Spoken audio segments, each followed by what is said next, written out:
Welcome to today's video. It is 7 degrees out here in New York, but it is a sunny day. So that's all that matters, really. It's a beautiful, glorious day. The video is all about everything that happened at the shop yesterday, which was also a beautiful, sunny, glorious day. Wow, I'm gonna need some sunglasses here. Where are my heat waves at? Kill me. Enjoy the video. Oh, I have a sun visor. Whoa, who would have thought? Anyways, enjoy. See you guys. So all of the pieces that Jack was DAing earlier are all now in epoxy primer. These are the front fenders and the doors for the Bronco, and then these are the hood hinges and door latches for the Bronco as well. These were media blasted this morning, and now everything is in epoxy primer. They're ready to go. The red is sort of just a guide coat that he put on there. Building the fuel return tube inside the sending unit. So I just have to measure, the depth of the tank so that it sits, absolute bottom, and it's 8 inches. So this is the return line. The return tube, yeah. So it's got to be 8 inches from here, which is about where that sock was. So I'll just measure around 8. A little higher because the bend's going to take up some distance. I'll put a bend on that.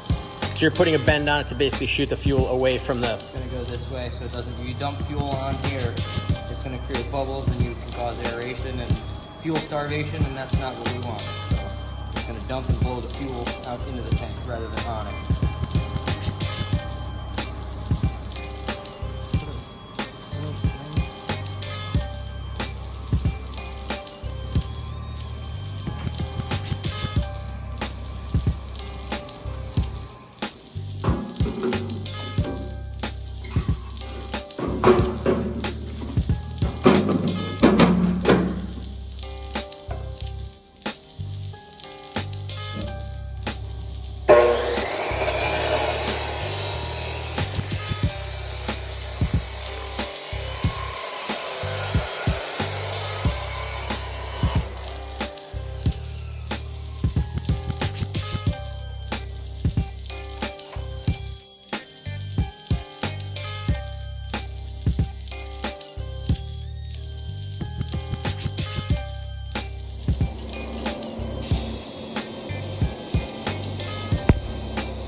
So this is Andy C10.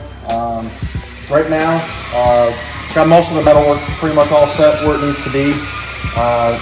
This is an etch primer in here right now, which was put on after it was sandblasted. I'm going through now, sanding with 320. We're gonna go over it with a red scuff pad, and then after that, we're gonna put some epoxy to seal all this up. Put some seam sealer on it, and go for paint from there.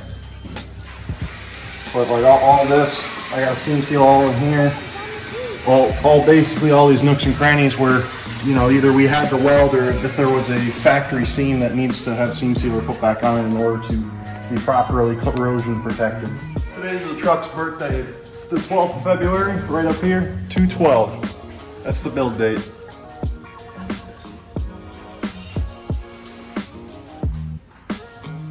We use the wool pad to create heat and a faster, better cut.